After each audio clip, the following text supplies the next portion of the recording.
Podcast. Air it out, everybody. Long time no see. Hope everything is going good for everybody.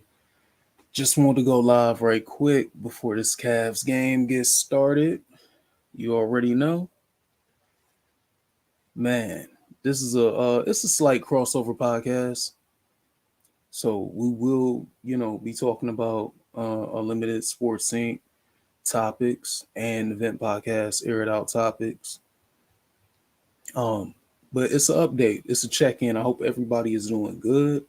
I'm doing good. Um, it's been a hell of a year, but we definitely getting a lot done. Um, it's great to finally be back on. Like I said, I've been taking care of a lot of business, been working like crazy, a lot of crazy hours, but I'm locked in still. I've been locked in with this hot Cavs start 5-1. Just to see how this young Cavs team is meshing after the trade and doing this without Darius Garland. And, luckily, also because he's on my fantasy team, Darius Garland is coming back. He's coming back tonight. Thank goodness. I need the points. I'm 0-2 in fantasy basketball this year. I'm a guru, but the injury bug has bit my team, man. I've really been going through it. Zion, Giddy, Garland, Van Vliet, Levine. I've had numerous players, even more, miss more time. So I'm hanging steady. I'm hanging steady, man. I'm hanging steady.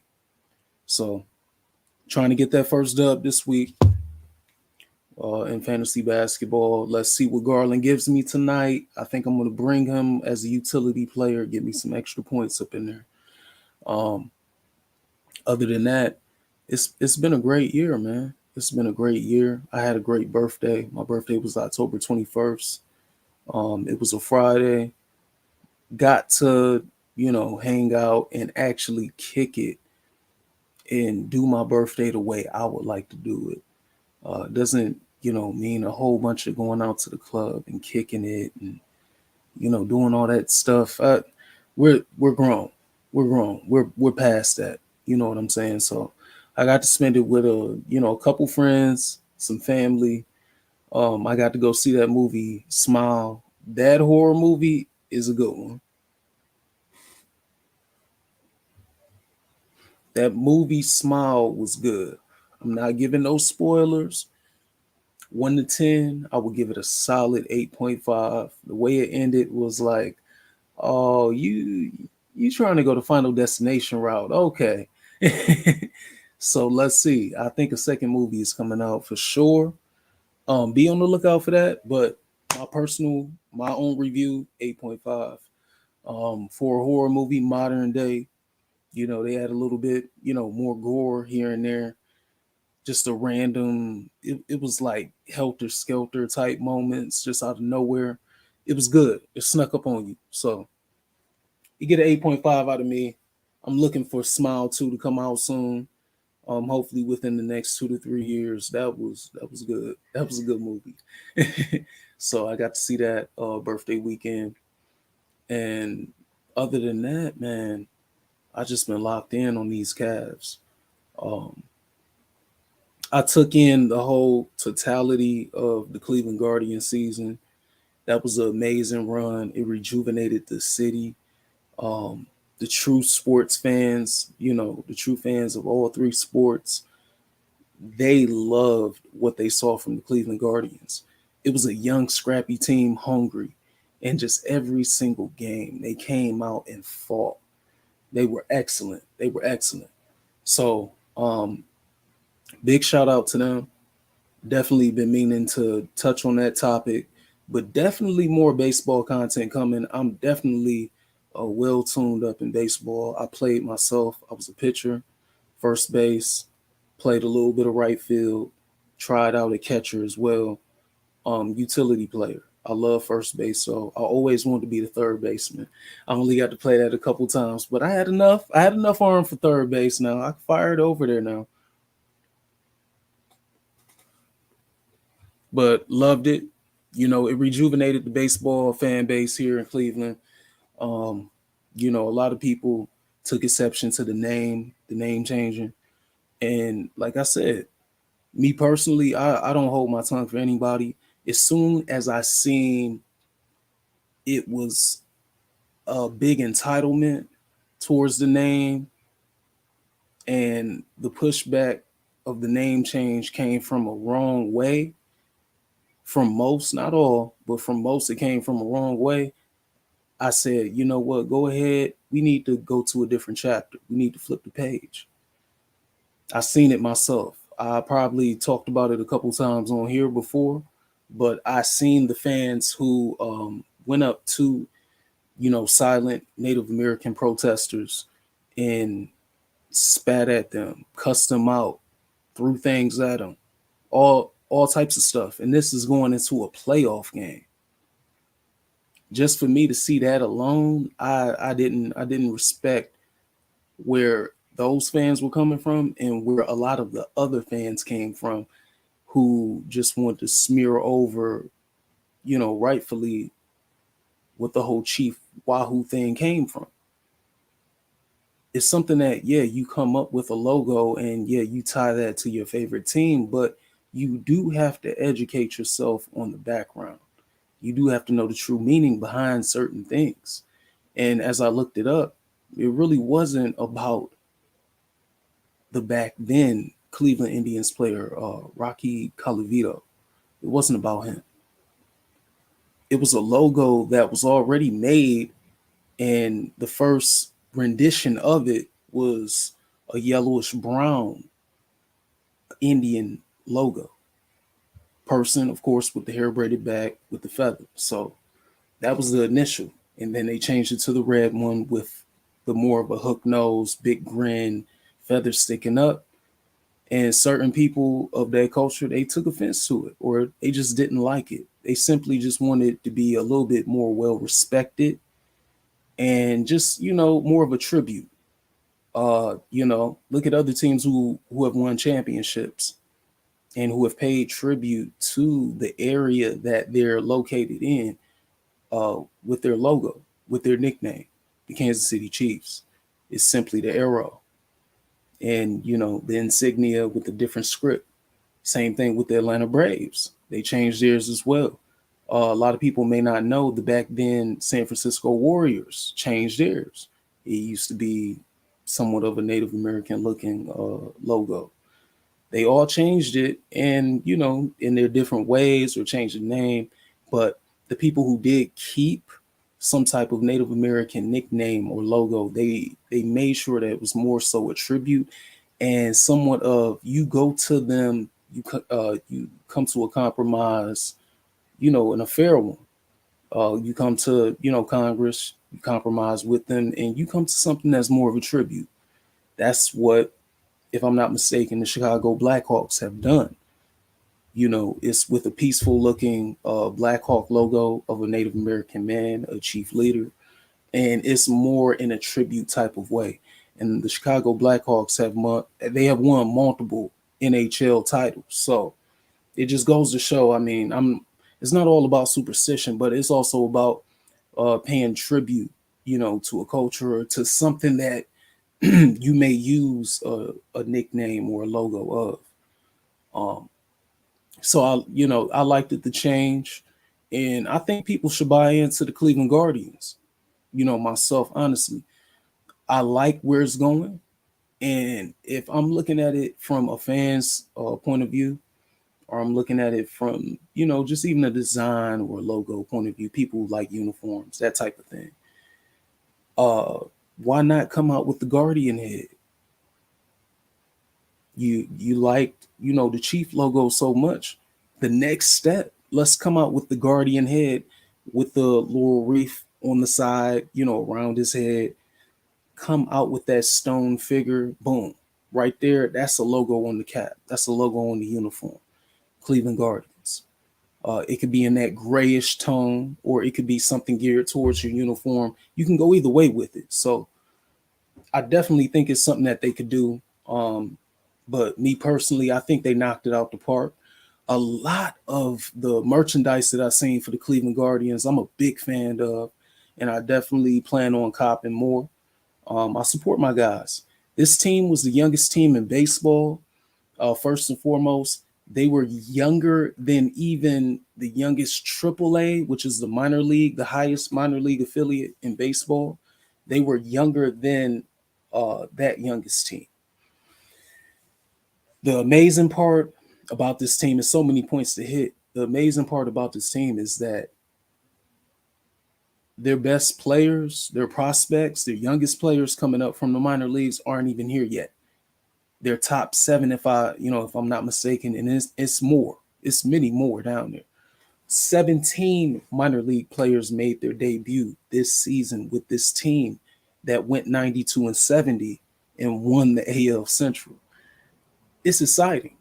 Um, I want to give each player, that I want to touch on their flowers and their due diligence, because I definitely watched each and every game that I could, and it was most of them, besides work. Um, to me, and I'm just going to go out on the limb and say it, and I feel confident in it. Given some of the other rosters that Terry Francona has managed with Boston, and even before that, I believe it was Philadelphia for a season or so. Stephen Kwan brings all of that leadership, intangibles, five tool, all of that type of player. And it reminds me so much of Dustin Pedroia, the shortstop for the Boston Red Sox, who also played under Tito for many years over there. After they broke the curse, they won 3 more titles, if I'm not mistaken. That when they broke the curse in 2004, the Boston Red Sox, they went on a sporadic run of titles. And it was something that I thought, me being a 90s baby born in 91, I thought I would never even see. But it was so exuberant to see as a fan of the sport. You finally saw Manny Ramirez, David Ortiz, Jason Varitek, Pedro Martinez, all those guys finally get their first title. The Dustin Pedroias, the Kevin Youkilis, all those guys, man. Jacoby Ellsbury, all those guys. They finally got that elusive first title. I remember Dave Roberts, the trade they made for him, and all those stolen bases they made. That run was special. To come back from 3-0 in baseball against your rival Yankees. And then to go on, and I mean, you couldn't beat it. So those teams were great. Stephen Kwan reminds me of that Dustin Pedroia type leader. You know what I mean? He gets on base. The guy hardly ever swings and misses.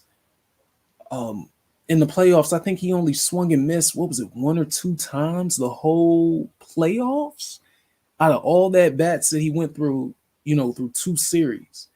That's amazing. Rookie player, hit 298 on the season, if I'm not mistaken, 6 home runs, 52 RBIs. Won a Gold Glove in his rookie season in left field. Went all out, made crazy grabs, great assists, amazing defense. Shout out to Stephen Kwan. He's our leadoff hitter for the next decade. If I was in ownership, I'm taking the Atlanta Braves route and signing my young guys right now. And you lock them up, and we lock in for the next decade in the AL Central and try to win it all. We could do that with this roster that we have and what's coming. Miles Straw, a guy who will get a lot of flack for his batting average. That's around 219, if I'm not mistaken. I didn't pay attention so much to the league batting average, man. Last time I really paid attention to the league batting average, it was around 269, 260 something. It's 244 now. And Miles Straw hit 219. For what he lacked in offense and what I think he can improve, in and develop into a better hitter, um, he gives you everything in defense. In the center field, he cleans it all up. Diving catches, stealing home runs, the outfield assists. He's a lockdown center fielder, and that defense won him a gold glove, despite his offense this year. Offensively, for Miles Straw, my picture would be him getting in the cages and getting to work with a batting coach who would gear him more towards being a slap hitter. I would love to see Miles Straw in that position of a guy like a throwback outfielder, Juan Pierre. Didn't hit many home runs, but that average was in the 270s, 280s, 290s. Slap hitter, if he get on base, back then, of course, it was different with stealing bases. He was in the 40s, 50s, and 60s in a few seasons. Even in a average season, 20 something, 30 something stolen bases. I could see Miles Straw being that. Bring that average up to, average, above average, 240, 250-ish. Get those stolen bases, get on base, and like the Cleveland Guardians focus on, going first and third. My catalyst to the team, Amed Rosario. At shortstop, Amed Rosario proved his worth. If I'm not mistaken, it was in the mid 280s, close to 290s batting average, 11 home runs, 71 RBIs. That guy he's a leader by example. He's a two-way player. His defense came up clutch at shortstop, and he's already a utility guy, if I'm not mistaken. Multiple positions, can play a little bit of outfield. You keep a guy like that. I would re-sign Amed Rosario in a heartbeat. You keep leaders like that for a young team like this. It means so much. He came on in the second half of the season so strong, man. I was so proud of his play. And he's damn near a silver slugger, for me personally. Catalyst for this Cleveland Guardians team. Jose Ramirez, what more can we say about him? The guy took less to stay because he said, I love this place. I want to finish my career here. What more can you say? He finished the season, including the playoffs, with a torn ligament in his hitting hand thumb / throwing hand thumb, and still hit 280 for 29 home runs and 126 RBIs. That is insane. As well as premium defense at third base. He's the catalyst of, not the catalyst. He is the head of the monster of this team. He's the core, the culture, the heartbeat. And Jose Ramirez, I just want to say, as a longtime Cleveland hometown fan, he will go down as one of the greatest Cleveland Guardians baseball players of all time. And he will have a plaque. He should definitely have a statue outside of the stadium. He's led by that type of example. He could have just easily went the Lindor approach, and he would not have been wrong for that. He deserves every penny that he gets, like Lindor does. But Lindor wanted more, and ownership didn't want to budge.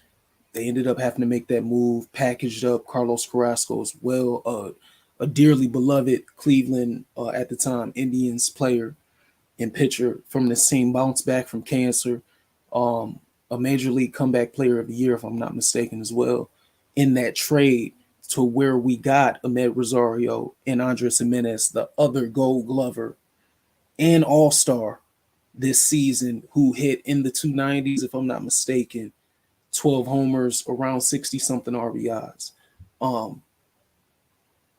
Jose chose to stay and mashed. Even with the injury, still found a way to come up clutch with hits in defense. And just that leadership at age 30, your prime is a little bit longer in baseball.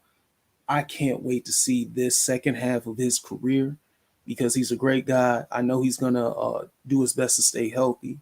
He's always going to lead these young guys in the right direction, and he's going to lead. He's going to lead, man, at the plate or whether it's by defense. Great guy, upbeat.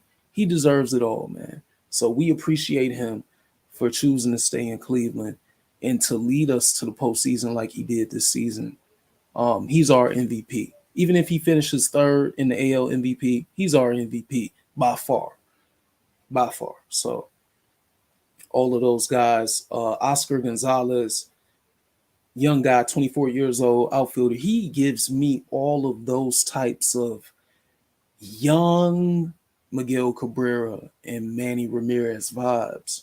I feel like there's so much more power in that bat that's coming. He damn near hit 300 as a rookie.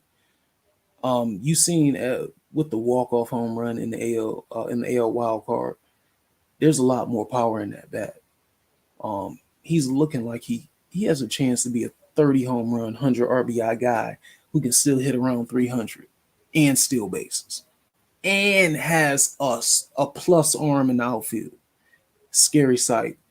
Be on the lookout for young OG. He got the home run off one of my favorite Cleveland Guardians pitchers of all time, Corey Kluber.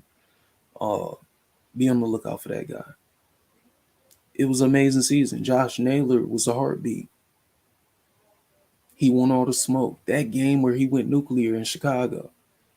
The other games where he got those clutch hits here in Cleveland. And just he pounded his chest and he wanted that nastiness, that attitude. That's Cleveland. Josh Naylor well represented. He will DH and first base for us for the foreseeable future. Can't wait to see his brother Bo Naylor come up and get his get his run at catcher. Pitching staff, some way, somehow, I mean, in the second half, bullpen came on. Numerous guys with 2-something ERAs, 3-something ERAs with great strikeout to base on ball, walk ratios. Guys who can come in and do their part and shorten the game. Starters, if they have a rough go, 4 or 5 innings, we're good. 6, 7, 8, 9, covered, and extra innings covered by the Eli Morgans, the James Karinchaks, the Emmanuel Clases. Shout out to Brian Shaw. He came back and gave us all the innings he could. A lot of guys. Sunland, Nick Sunland, if I'm not mistaken. A lot of guys out the bullpen who did their part.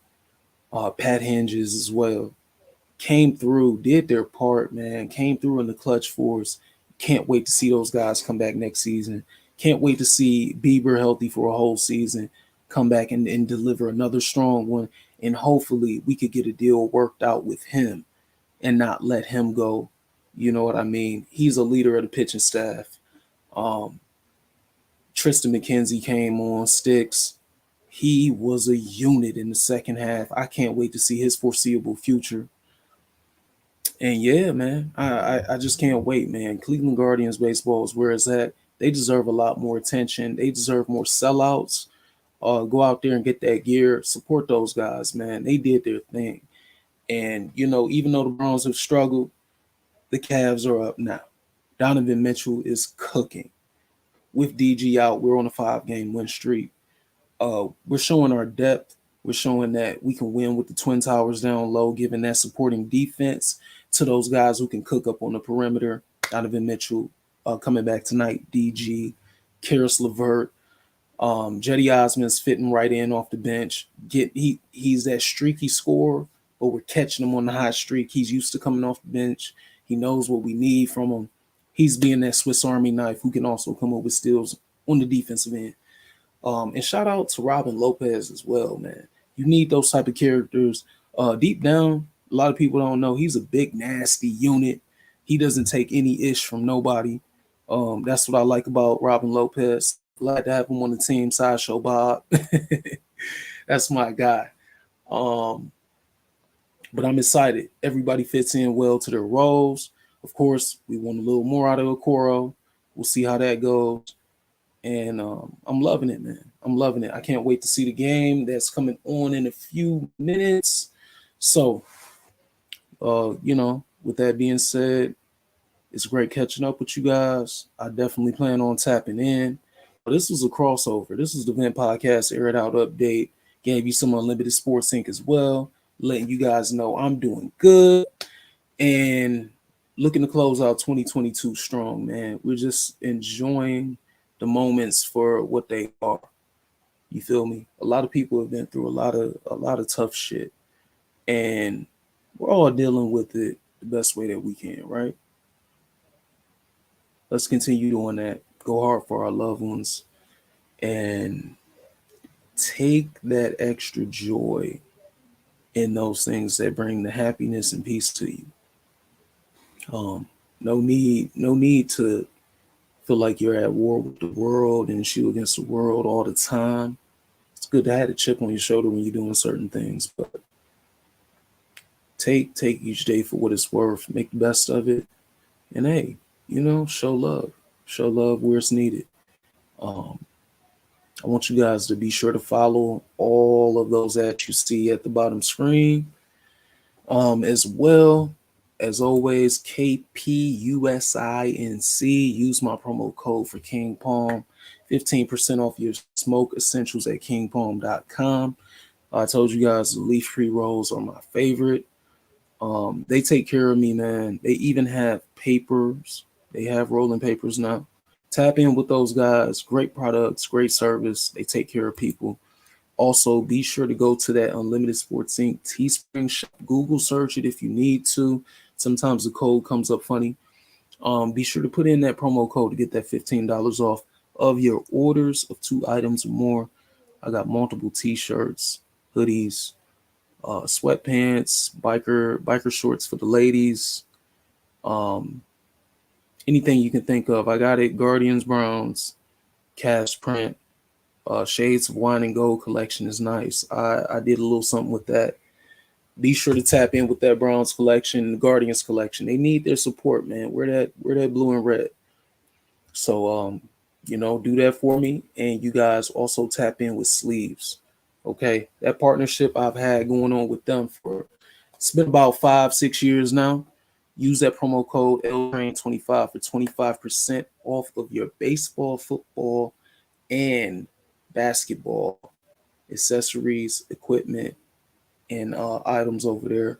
They have so much for the football. I mean, even football, the bands, the visors, mouthpieces, all that. Anything you can think of, tap in with them. Basketball players, sleeves, socks, shorts, all of those compressions, mouthpieces, tap in with them.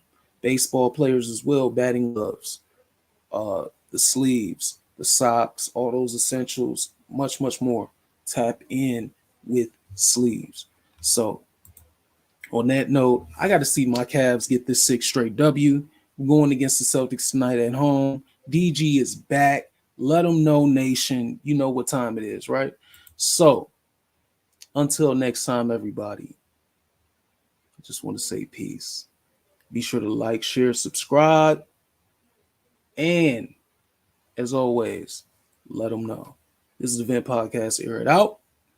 Till next time, people. Peace.